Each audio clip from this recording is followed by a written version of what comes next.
Bonjour, aujourd'hui nous sommes sur l'Esplanade des Sablettes à Menton pour le 8e Festival international du film fantastique avec notre ami et comédien Marc Grossi qui fait partie cette année de notre jury. Bonjour Marc. Bonjour Fabrice. Alors tu es là depuis hier.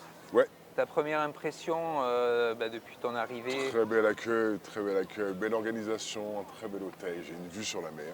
Ça c'est incomparable. Mais non, très très bien. Ouais, Ouais, l'ambiance vraiment toujours bonne. bien. Toujours aussi bonne, toujours bien. Ça fait toujours du bien d'être ici, avec ce soleil, avec des gens formidables, avec l'équipe. Voilà, c'est que du bonheur. L'actualité récente, eh bien, c'est Sandokan. C'est une série pour Amazon Prime en 8 épisodes pour la première saison. On a prévu de faire 3 saisons. Sandokan, qui est une ancienne série qu'on avait dans les années 80.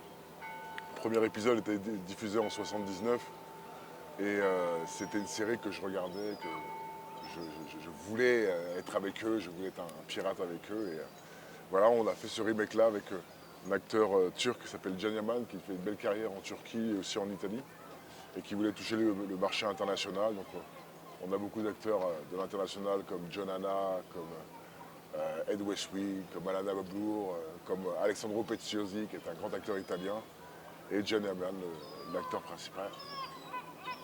Et bon. Et parmi tous ces acteurs-là, tu as eu des scènes avec chacun d'eux ou il y en J'ai a eu des que... scènes. Oui. J'ai eu des scènes avec chacun. Il y a des scènes que je n'ai pas eues avec certains, puisqu'ils faisaient partie des royalistes. Donc c'était plus Sandokan et Ed Westwick qui étaient plus en conflit tous les deux, en face à face tous les deux. Mais oui, on a joué avec la plupart de tous les comédiens. Et ça s'est passé où? Tu peux nous rappeler? Alors nous avons tourné les scènes de bateau, quelques scènes extérieures à Rome, les scènes de bateau en studio à Rome, avec un écran à 360 degrés autour d'un bateau qu'ils avaient fabriqué dans le studio, c'était vraiment incroyable. On a tourné en Toscane aussi, et en Calabre à la Mezzia Terme, une belle région, dans des studios vraiment beaux. D'accord. Un décor extérieur qui a été refait, c'était vraiment incroyable. Ils ont déjà prévu les dates de sortie sur Amazon? Alors ce serait prévu pour automne 2025. D'accord. Automne 2025 et début d'année 2026 pour la France. Et on D'accord. pense que c'est TF1 qui va diffuser après. Et bon, moi je le sais parce que tu me l'avais déjà raconté, mais peut-être nos spectateurs non. Comment t'en es venu à avoir ce rôle? Alors c'est un casting que j'ai passé il y a 4 ans avec un des réalisateurs, ils étaient deux, Nicolas Abatangelo. J'ai fait un casting pour lui, pour un film qui s'appelait Leaves, qu'on devait faire pareil sur des pirates, en italien, une langue que je ne parle pas, donc, mais j'ai travaillé 5 pages, je me rappelle encore du texte. C'est comme une poésie, c'est comme un chant qui revient. Et ensuite à ce casting, j'ai pas eu de nouvelles. Je me suis dit bon voilà, ils ont choisi un autre personnage. Et 4 ans plus tard,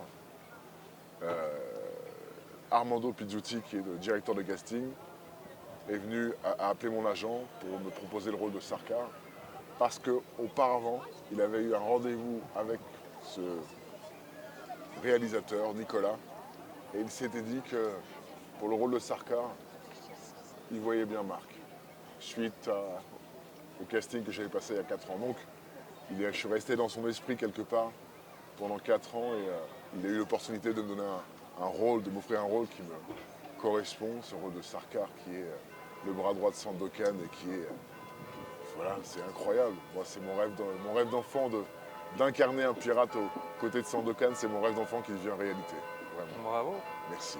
Et question de curiosité, tu as tourné en Italie, donc avec des réalisateurs italiens, je présume, et tu as tourné en italien ou tu as été doublé, tu vas être doublé au niveau Non, je vais être voix? doublé en italien, Ouais, mais je pense que je ferai mon doublage en italien parce que j'ai une voix particulière qu'ils aiment bien, j'ai un grain particulier, et puis pour le reproduire dans d'autres langues, ça va être un peu difficile. Mais oui, ils veulent le faire en italien et on l'a tourné en anglais. ah, en anglais, Donc d'accord. je vais aussi le doubler en français. Donc voilà, ça va être encore une autre aventure de pouvoir doubler son propre personnage en différentes langues. Donc ça va se faire le doublage, ça va se faire dans les mois à venir. Oui, dans quoi. les mois à venir. D'accord. La sortie est prévue pour automne 2025 pour les plateformes. Donc un doublage à faire international puisqu'il va être distribué internationalement. D'accord. Et tu m'as parlé que peut-être une saison 2.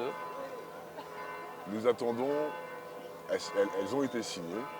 Maintenant voilà, on sait toujours, alors on ne sait jamais ce qui peut se passer.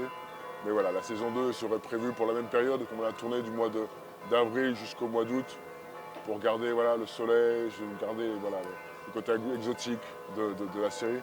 Donc voilà, on va tourner, je pense, la saison 2 cette année, l'année prochaine, en 2025. Et après la saison 3, en 2026. Bon. C'est une belle aventure. C'est la première fois que j'arrive et que je décroche voilà, une série internationale sur plusieurs saisons.